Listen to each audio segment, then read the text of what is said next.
Então, a gente vai dar início à nossa 12ª aula, certo, pessoal? O tema é fotossíntese e quimiossíntese. São dois conceitos bem simples, tá bom? A gente viu na aula passada respiração celular. A gente vai ter alguns processos aqui que eles se assemelham um pouco com o da respiração. Toda aquela cascata de reações e tudo. Mas a gente não vai se atentar muito a isso. A gente vai mesmo tentar compreender esses dois processos, tá bom? E a importância deles para todos os organismos, tá bom? Da Terra. Então, vamos lá. Iniciando aqui pela introdução, né? Primeiro, pessoal, eu queria que vocês entendessem esses dois conceitos, tá bom? A gente vai falar de quimiossíntese no final da aula. A gente vai começar com fotossíntese. Então, eu queria que vocês entendessem primeiro o que são organismos autótrofos. Os organismos autótrofos, pessoal, são esses capazes de produzir a matéria orgânica a partir da inorgânica, tá certo? Diferente dos organismos heterótrofos, certo? Então, quando a gente está falando de um organismo que ele é capaz de produzir matéria orgânica a partir de uma inorgânica, a gente está falando de plantas, algas, certo? Algumas bactérias também são capazes de realizar esse processo. E como é que eles fazem isso? Através da fotossíntese, que é um processo anabólico, tá bom? Um processo de formação. Vocês lembram, né? Catabólico, ocorre uma quebra, e anabólica a gente forma alguma coisa. Então, é um processo anabólico que a gente vai formar, responsável pela manutenção das cadeias alimentares dos ecossistemas, ou seja, é a base, tá certo, da cadeia alimentar. É através desses seres autótrofos que a gente vai ter toda a cadeia, tá bom, do primeiro consumidor, do segundo consumidor, certo? Então, a gente tem esses seres como a base, e eles vão fazer isso, tá bom? Adquirir a matéria orgânica a partir da inorgânica por meio desse processo, fotossíntese. Qualquer coisa vocês podem falar que eu volto e explico novamente. Então, a gente vai falar agora da equação da fotossíntese, tá bom? Do que se trata essa equação. Pessoal, a equação da fotossíntese é essa daqui que eu estou apontando para vocês, tá bom? Ela indica o que eu vou consumir no processo da fotossíntese e quais são os produtos que eu vou ter a partir desse processo. É uma reação endergônica, tá bom? Eu vou absorver energia para que ela possa ocorrer. E qual é essa energia? A gente vai falar, mas é a luz, tá bom? A partir da luz. E eu vou ter a produção de matéria orgânica e oxigênio. Então, aqui eu tenho essas duas reações. Essa reação eu apresentei para vocês na aula passada, que é a equação da respiração. E essa daqui é a equação da fotossíntese, que é a da aula de hoje. Na fotossíntese, pessoal, a gente vai ter o gás carbônico sendo utilizado junto com a água, tá bom? Com a participação da luz e da clorofila, tá certo? Que é um pigmento. E a gente vai ter a formação de matéria orgânica, tá bom? Aqui representado pela glicose, água também e oxigênio. Beleza? Na equação da respiração, a gente tem basicamente o oposto. A gente vai ter a matéria orgânica com oxigênio sendo consumidos nas mitocôndrias para a formação do gás carbônico, da água e da energia, que é o ATP. Então, por favor, entendam bem essas duas equações e as diferenças de cada uma. A gente vai falar muito sobre essa daqui nos próximos slides. Uma das coisas que mais intrigaram os cientistas quando começaram a falar sobre fotossíntese era sobre a origem do oxigênio. A gente está vendo aqui, ó, que a gente tem o oxigênio como produto, tá bom? Desculpa. A gente tem o oxigênio como produto. Mas de onde é que esse oxigênio vem? Porque a gente tem moléculas de oxigênio tanto aqui no gás carbônico quanto na água, beleza? Eles acreditavam que esse oxigênio ele era advindo do gás carbônico. As primeiras ideias era que ele era liberado a partir do gás carbônico. Mas em 1941, algumas experiências foram utilizadas, foram feitas, e aí demonstraram que esse oxigênio liberado, ele provém, na realidade, da molécula de água, tá bom? Então, o oxigênio que a gente tem como resultado final do processo de fotossíntese, ele não vem do gás carbônico, ele vem da água. Estou falando isso para vocês porque muitas vezes isso é abordado em prova, tá bom? Em algumas questões. Então, é importante que vocês saibam que esse oxigênio, ele vem da água, tá certo? Como é que eles fizeram isso? Eles pegaram um oxigênio, uma molécula, e eles marcaram, tá bom? Eles adicionaram um fator que foi responsável por marcar esse oxigênio, essa molécula, para que eles pudessem identificar. Então, eles marcaram no início, tá bom? Na molécula de água, e no final, esse oxigênio, ele estava nesse formato. Então, eles perceberam, então esse oxigênio aqui, ele vem da molécula de água, não vem do gás carbônico, certo? Entenderam, né? Aqui, a questão de onde vem o oxigênio. É bem simples. Cloroplasto. O que é o cloroplasto? Perdão aqui pelo O. É um A. A fotossíntese ocorre no interior dos cloroplastos, nos vegetais e algas. Tá bom? Quando a gente fala de vegetais, a gente está falando das plantas. E as algas, pessoal, algas não são plantas, tá bom? Algas fazem parte do reino protista, certo? Junto com os protozoários. Então, não são plantas, não confundam. Então, a fotossíntese ocorre nos cloroplastos, que esses cloroplastos eles estão presentes tanto nos vegetais, nas plantas, quanto nas algas. Possuem a cor verde devido ao pigmento clorofila. Então, ele é verde, verdinho, tá bom aqui, ó, por conta do pigmento clorofila. E ele converte energia luminosa em energia química, tá certo? O que seria energia luminosa? É a energia do sol, tá bom? O sol, a energia que a gente conhece como energia solar, a luz solar. E a energia química, pessoal, que é essa conversão justamente da energia solar, ela vem a parte advinda da quebra das reações. Então, como vocês têm uma molécula, quando vocês quebram ela, vocês separam os seus átomos, vocês vão ter energia sendo liberada. Essa energia é energia química. Então, eu vou converter energia luminosa em energia química. Os cloroplastos, aqui a estrutura, tá bom? Ele possui estroma, membrana interna, membrana externa, certo? E os tilacoides. Isso aqui é mais uma questão mesmo de estrutura, morfologia, não é nada que vocês precisem se atentar tanto, tá bom? Não precisa se preocupar. Só que vocês entendam o que é o cloroplasto. Cloroplasto. Essa unidade básica funcional dos vegetais e algas que vão ser utilizados na produção durante o processo de fotossíntese, tudo bem? Então, vocês só precisam entender isso. E isso acontece também por conta dessa questão do pigmento da clorofila. Espectro de luz visível. A luz vermelha e a luz azul, eles apresentam comprimentos de ondas mais eficazes para a fotossíntese. Então, pessoal, foi o que fizeram. A luz do Sol, como a gente conhece, a luz branca, né? Ela é composta por todas as cores do espectro de luz visível. Aí o que foi que fizeram? Eu vou tentar descobrir se determinado comprimento de onda, determinada luz, ela é capaz de realizar mais fotossíntese do que outra. Então, eles pegaram um prisma, todo mundo sabe, né, a questão da experiência do prisma, passaram a luz do Sol por ele se dividiu nas cores, tá bom, do espectro da luz visível, violeta, azul, verde, amarelo, laranja e vermelho, e aí eles, a partir de cada uma dessas luzes, eles puderam identificar qual delas seria responsável por uma maior taxa de fotossíntese, tudo bem?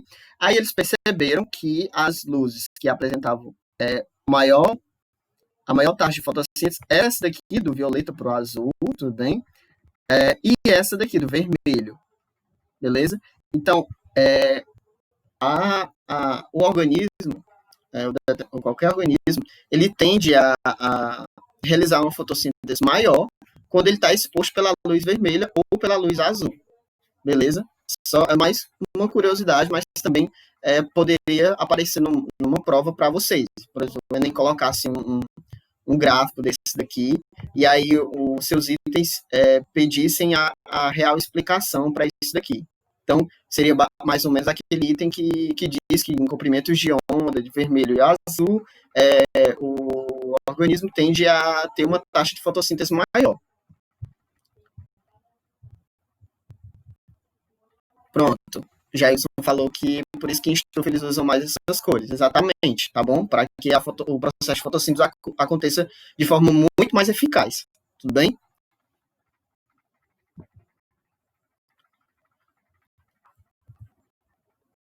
Clorofilas e carotenoides, pigmentos fotossintéticos. Então, pessoal, a gente não tem apenas a clorofila como pigmento, tá certo? A gente também tem os carotenoides e tem as ficobilinas. A clorofila, elas são divididas em tipo A,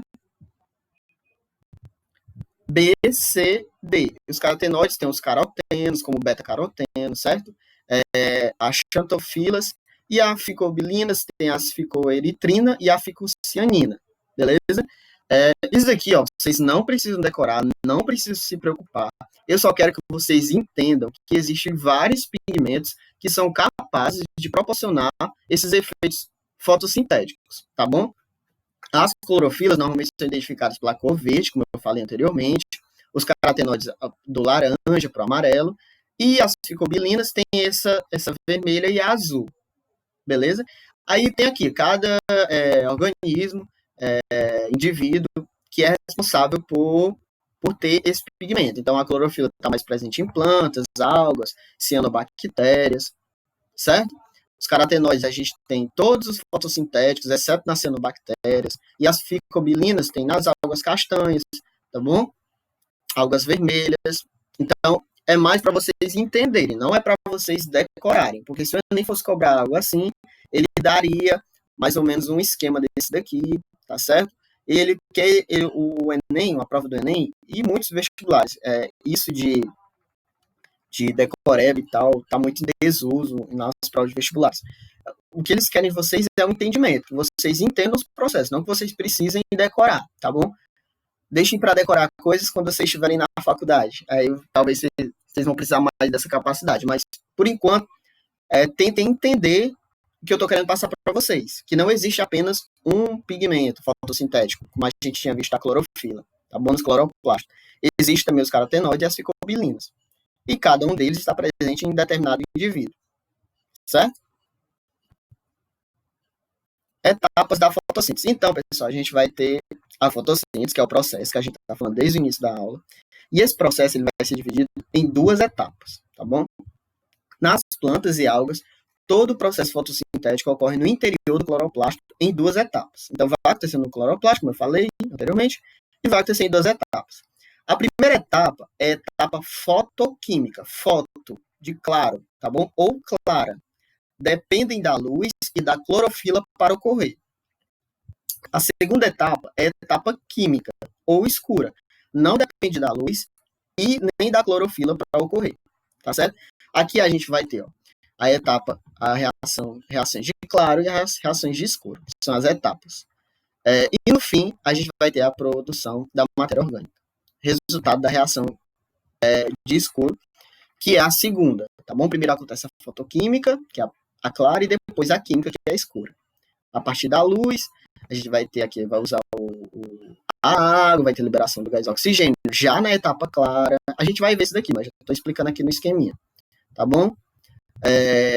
A gente vai utilizar o ATP gerado aqui na fase escura, na de pH2, certo? A gente vai ver isso daqui, ó.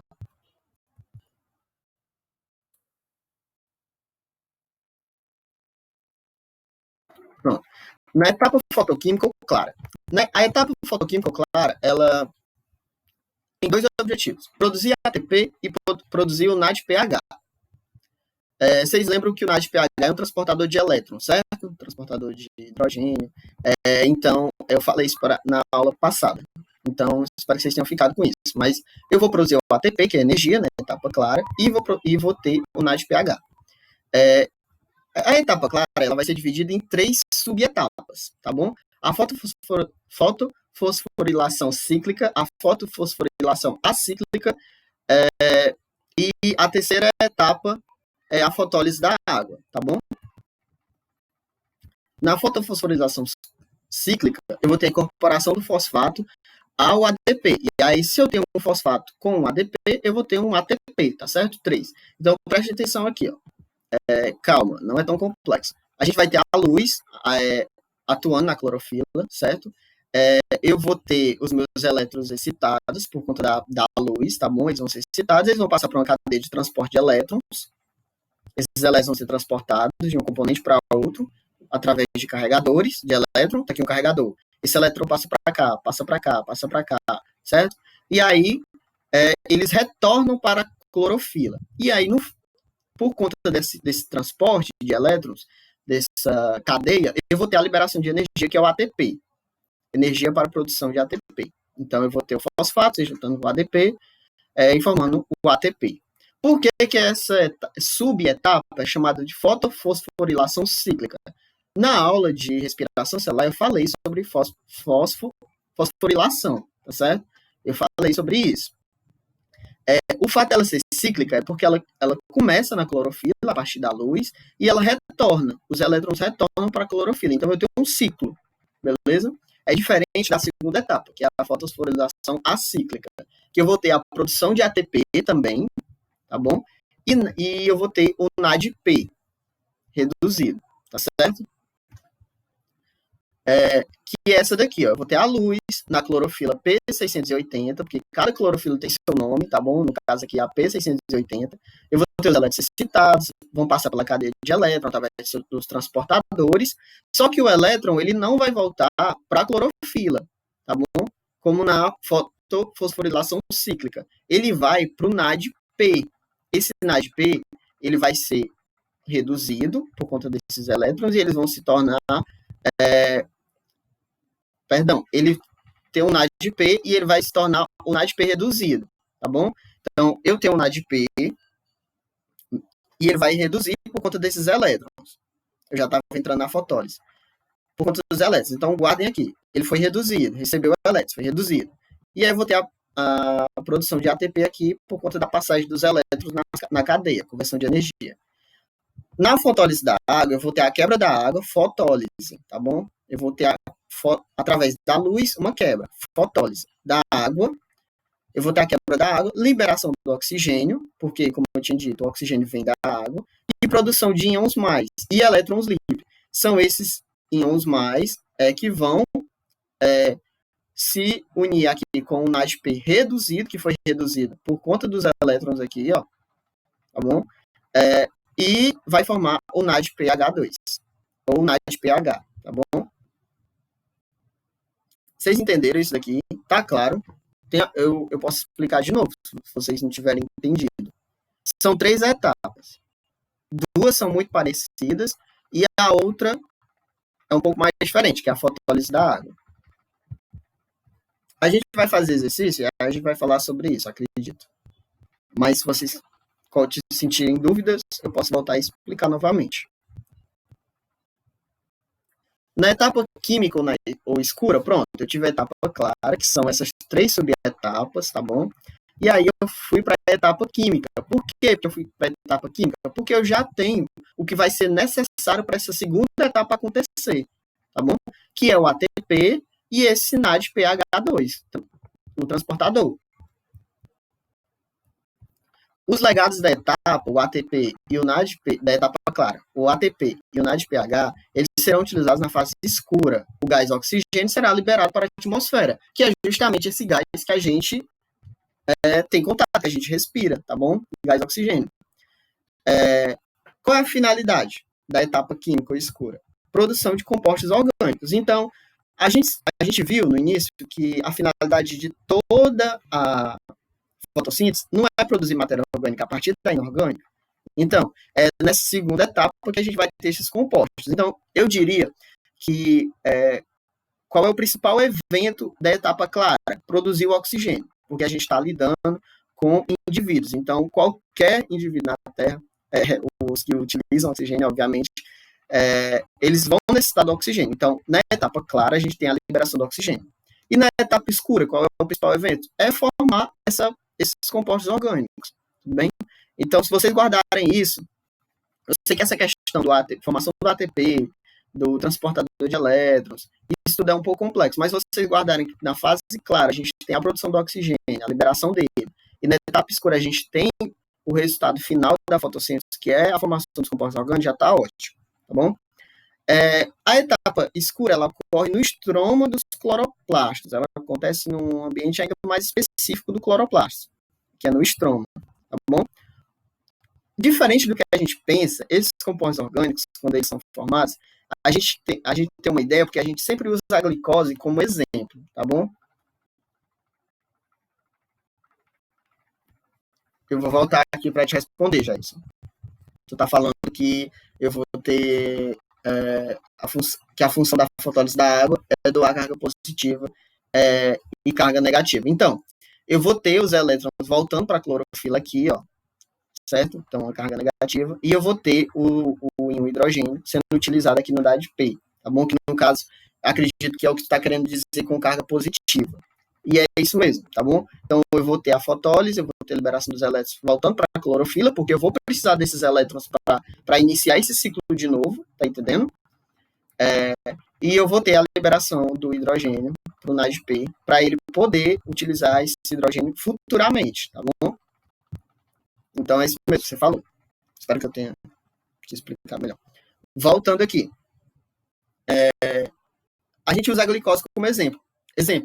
Mas, na verdade, não é apenas a glicose que é produzida como composto orgânico. Na verdade, pouca glicose é produzida.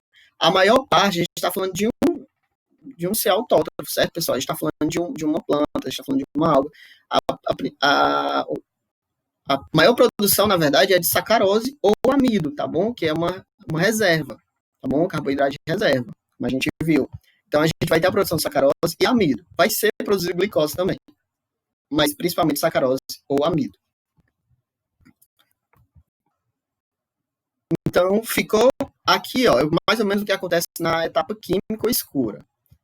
A apostila de vocês não coloca essas etapas aqui, ó, carboxilação, redução e regeneração, como subetapas da etapa química. Ela não coloca, mas ela também acontece. Então, vocês poderiam decorar, aprender, né, entender que na etapa clara eu tenho 3 subetapas, que eu falei para vocês, e na etapa escura eu tenho 3 subetapas também, mas normalmente a gente vê como uma etapa só. Acontece a etapa química ou escura, tá bom? Que a gente chama de ciclo de Calvin, tá bom? Que foi ele que descobriu isso daqui. Ele e um colega dele, mas parece que ele ganhou mais créditos. E aí a gente vai ter aqui, ó, a utilização do gás carbônico da água, certo? A gente vai ter aqui o ATP e o NADPH que foram produzidos na etapa clara. Aí vai voltar a ser fosfato e ADP, tá bom? E o NADP vai perder os seus hidrogênios. Aí a gente vai aqui para a terceira etapa. O ATP voltando a ser ADP novamente. Enfim, vai ficar tudo preparado para que a etapa clara aconteça de novo. Tá bom? Aqui, ó, produção de sacarose e amido como resultado, certo? Aqui tem a explicação das 3 etapas. Não é muito para vocês se atentarem a isso, não. Coloquei mais por curiosidade, tá? E aqui é algo muito interessante. Acho que depois do entendimento do que é a fotossíntese, daqui é uma das coisas mais interessantes, porque é o que eu acredito que as provas poderiam cobrar de vocês. Fatores que afetam a fotossíntese, a velocidade da fotossíntese. Primeiro, a gente vai tomar como base, para a medição dessa velocidade, para medir a velocidade da fotossíntese, a gente vai tomar como base a quantidade de oxigênio liberado. É só vocês pensarem, pessoal. Quanto mais oxigênio está liberado, quanto mais oxigênio está sendo liberado, mais fotossíntese está acontecendo. Essa fotossíntese está acontecendo mais rápido, certo? Vocês conseguem entender, né? A lógica. Se eu estou tendo o processo acontecendo de forma mais rápida, eu vou ter maior liberação de oxigênio. Então, a gente tem como base, como parâmetro, a quantidade de oxigênio liberado. O primeiro fator é a luz. A luz, pessoal. Os 3 fatores que eu vou falar para vocês, quanto maior a velocidade da fotossíntese. Só que aí vai ter seus poréns. Mas o primeiro aqui, focando na luz. A gente tem a velocidade da da fotossíntese, tá bom? Neste eixo vertical, e a intensidade de luz.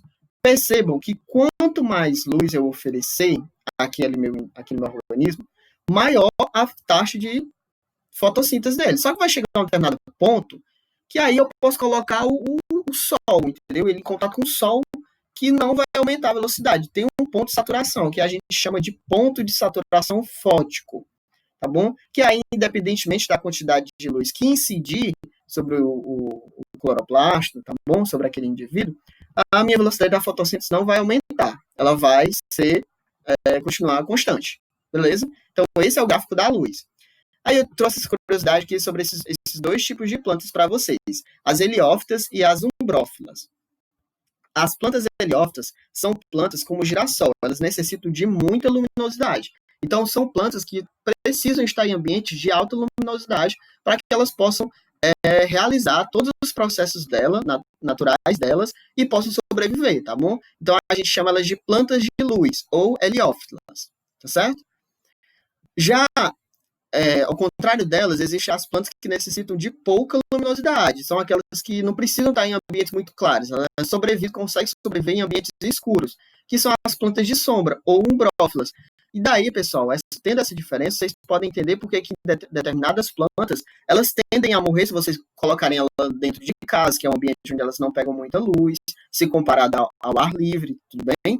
E tem plantas que já não gostam, também morrem se estiverem em ambientes com alta taxa de luminosidade, porque elas são plantas umbrófilas, tá bom? Elas precisam estar em ambientes com pouca luminosidade, tá certo? Uma curiosidade também para a prova de vocês. Plantas heliófitas e plantas umbrófilas. Segundo fator, gás carbônico.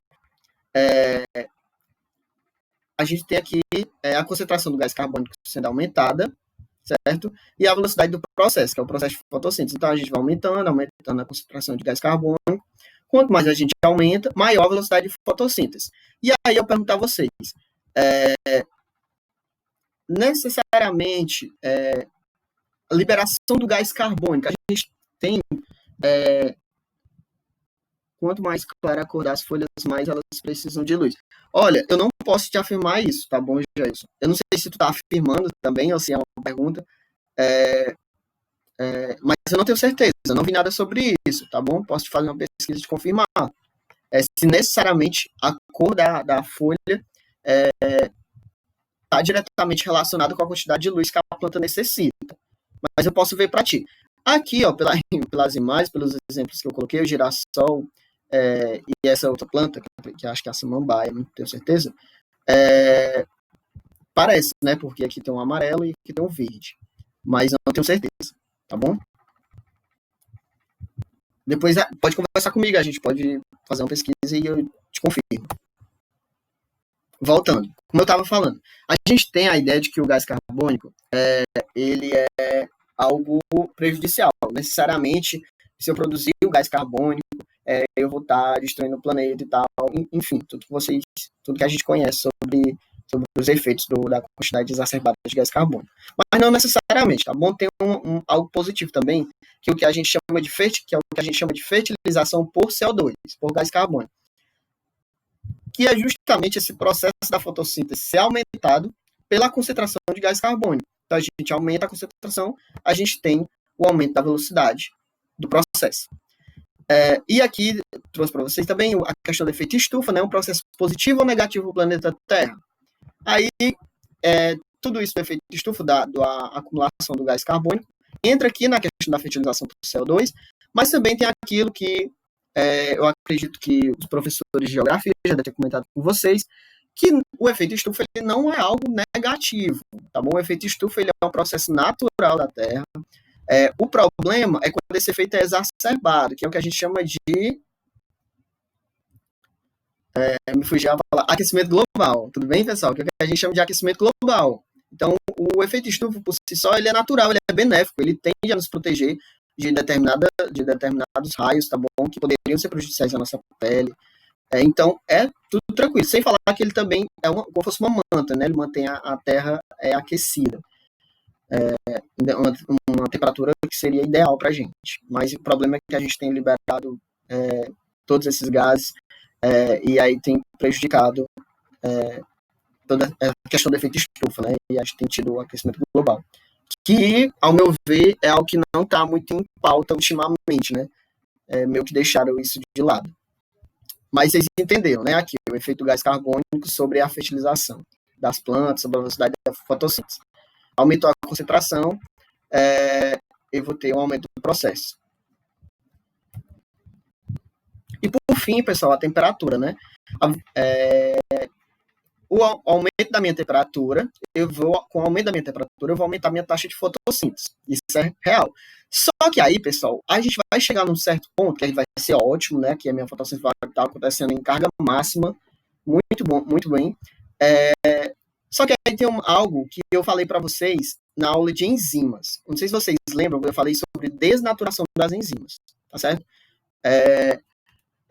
Essas plantas, esses organismos, essas algas, essas bactérias possuem enzimas. É natural. Se chegar a um determinado ponto onde a temperatura está tão elevada, que aqui, ó, a partir dos 35 no gráfico, eu vou ter a desnaturação dessas enzimas, desnaturação das proteínas, tá bom? E aí eu vou ter essa queda na minha fotossíntese. Então, é bom eu aumentar a temperatura, mas até um determinado ponto, porque a partir desse ponto eu vou ter desnaturação das proteínas, das enzimas, e aí o meu processo vai parar, tá certo? Porque eu preciso dessas enzimas, das proteínas, para realizar o processo. Beleza? E por fim, pessoal, a quimiossíntese, para fechar. A quimiossíntese é bem simples. Ó. É realizada por apenas algumas espécies de bactérias, então é diferente da fotossíntese, já por isso, porque apenas algumas espécies de bactérias realizam quimiossíntese. Eu vou utilizar a energia liberada da oxidação, eu vou oxidar um composto, tá bom? Inorgânico. Então, eu vou adicionar o oxigênio, a ele vai ser oxidado. Ele vai doar elétrons, então ele vai oxidar, certo? Ele vai doar elétrons.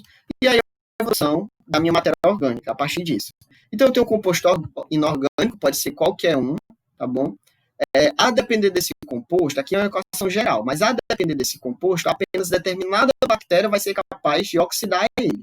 Não é toda bactéria que é capaz de oxidar todo composto. É algo específico até. Então, eu tenho um composto inorgânico, seja lá qual for, eu vou oxidar ele com oxigênio, e eu vou ter o composto inorgânico oxidado, tá bom? Que é o produto.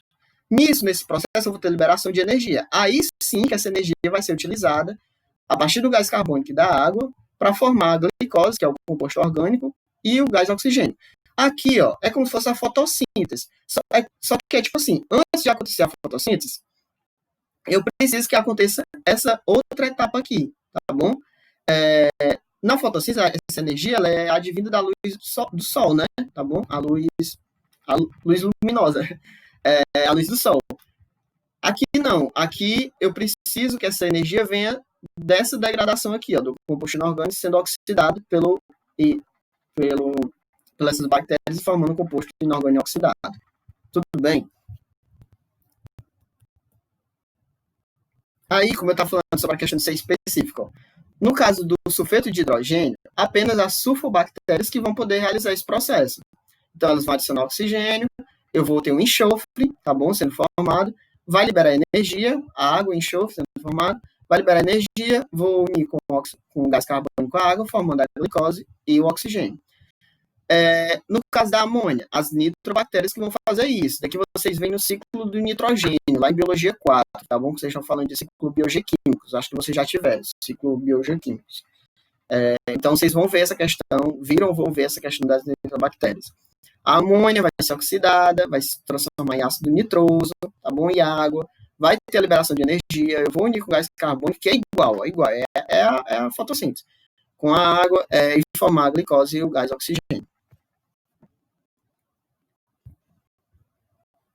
E aqui a diferençazinha para vocês entenderem, tá bom? Fotossíntese e quimiossíntese, só para fechar, para fixar aí, ó.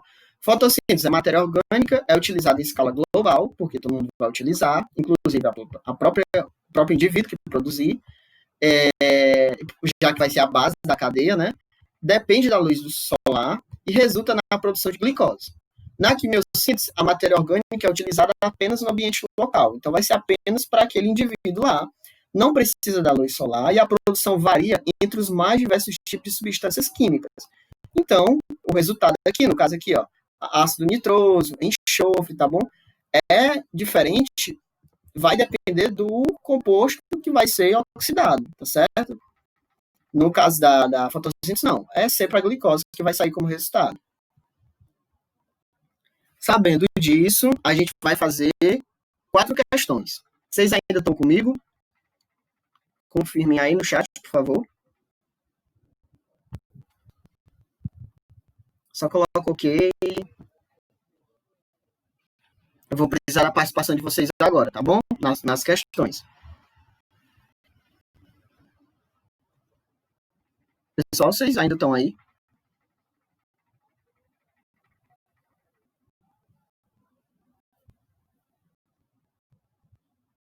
Sim. Pronto. Eu preciso da mente de vocês presente, tá bom? Para resolver as questões agora. Tá bom, Brando? Vamos lá. A primeira questão, pessoal, é do Enem de 2017. Pesquisadores conseguiram estimular a absorção de energia luminosa em plantas graças ao uso de nanotubos de carbono. Para isso, nanotubos de carbono se inseriram no interior dos cloroplastos. Pigmentos da planta absorvem as radiações luminosas, os elétrons são excitados e se deslocam no interior de membranas dos cloroplastos, e a planta utiliza em seguida essa energia elétrica para a fabricação de açúcares. Os nanotubos de carbono podem absorver comprimentos de onda habitualmente não utilizados pelos cloroplastos, e os pesquisadores tiveram a ideia de utilizá-los como antenas, estimulando a conversão de energia solar pelos cloroplastos com o aumento do transporte de elétrons. O aumento da eficiência fotossintética ocorreu pelo fato de os nanotubos de carbono promoverem diretamente a... Por que, pessoal, que eu tive o aumento da minha eficiência fotossintética? Por que eu aumentei a minha fotossíntese nesse caso? Porque os nanotubos promoveram diretamente a utilização de água, porque os nanotubos promoveram diretamente a absorção de fótons, porque eles formaram o gás oxigênio, porque eles promoveram a proliferação dos cloroplastos, ou porque eles promoveram a captação de dióxido de carbono. O que vocês acham? Todo mundo está falando que é B. B. Pronto, pessoal. Essa linha aqui, ó, ela entrega tudo. Os nanotubos de carbono podem absorver comprimentos de onda habitualmente não utilizados pelos cloroplastos. Então, eles aumentaram, pessoal, a capacidade dos cloroplastos de absorver comprimentos de onda que antes eles não absorviam. Então, a gente está falando aqui sobre uma questão de absorção de fótons. Foi isso que os nanotubos fizeram. Eles aumentaram, promoveram, tá bom? A absorção de fótons. Então, vocês falaram B, tá correto. Parabéns. Segunda questão. As algas são importantes produtoras de gás oxigênio. Massa. Substância fundamental para a maioria dos seres vivos. O gás oxigênio liberado pelas algas provém das... Item A. Moléculas de piruvato e derivadas da glicólise que ocorrem na respiração celular. Item B. Moléculas de água, após a fotólise que ocorre na fotossíntese. Item C. Moléculas de glicose após a glicólise que ocorre na respiração celular. D. Moléculas de nitrato, derivadas da oxidação durante a quimiossíntese. O item E. Moléculas do gás carbônico após a etapa química da fotossíntese. O que vocês acham? O Jailson e a Deise falaram que é o item B, novamente. Moléculas de água após a fotólise que ocorre na fotossíntese. Alguém quer opinar? Tem certeza?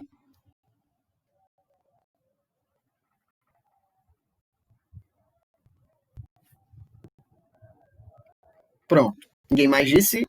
Pessoal, tá correto, tá bom? É a molécula de água após a fotólise que ocorre na fotossíntese.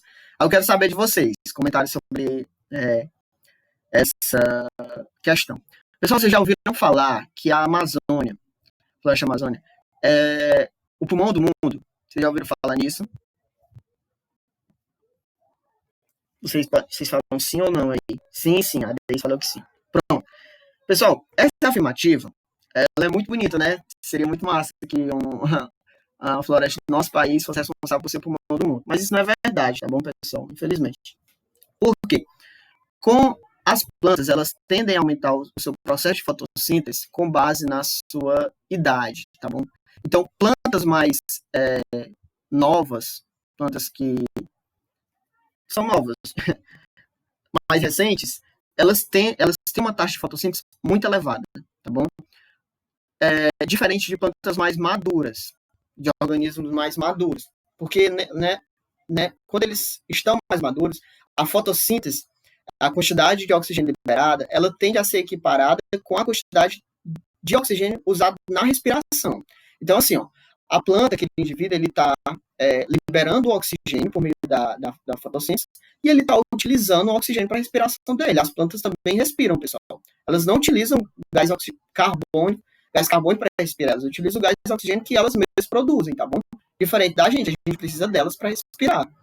Então, assim, a floresta amazônica ela é composta principalmente de árvores maduras, tá bom?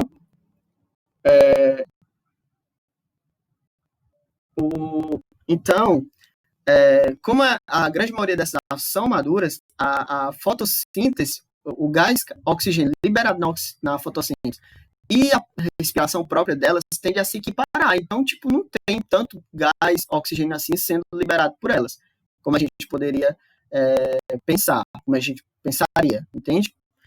O Jair até falou, não é verdade que a Amazônia é o pulmão do mundo, porque a maior parte do que ela produz, ela consome, porque também elas respiram. Exatamente, isso que eu estou falando.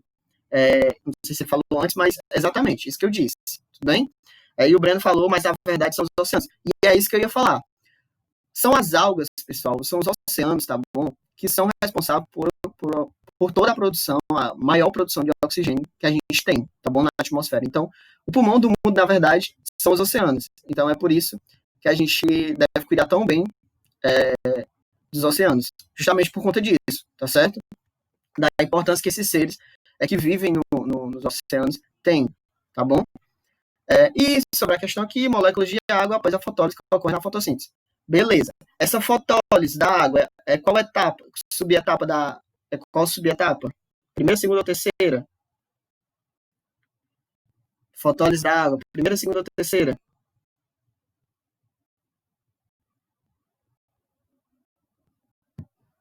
Terceira, a Deise falou. Muito bem, Deise. Fase clara ou fase escura? Fotoquímica ou química?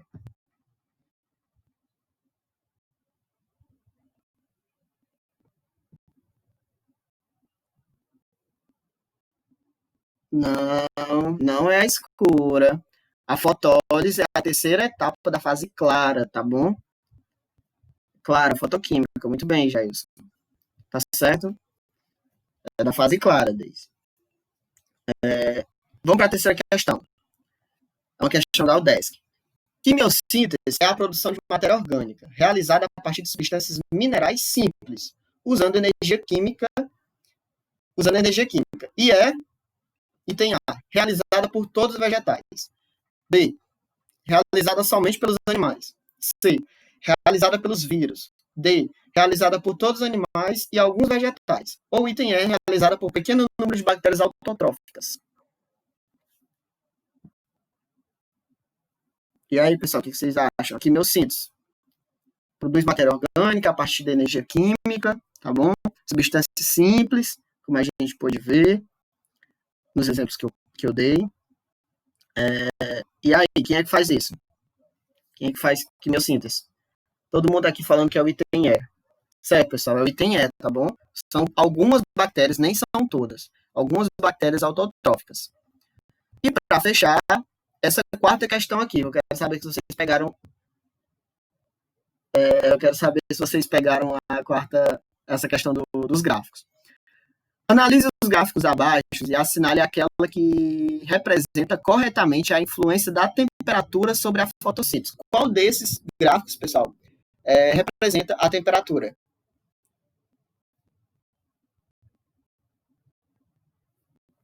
Qual desses gráficos? D.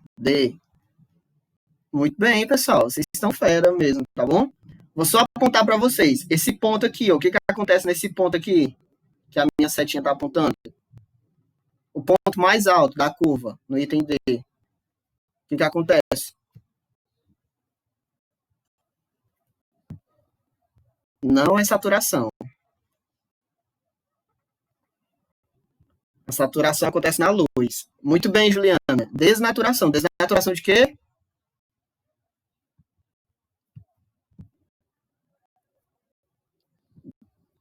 Enzimas, certo? Proteínas, enzimas. Muito bem. Muito bem. Vocês estão ótimos. Estou muito feliz. É o item D, certo? E é isso, pessoal. A aula foi isso. Muito obrigado, tá bom, pela participação de todos vocês. Vou pedir para vocês ficarem um pouco, tá bom? Só um momento.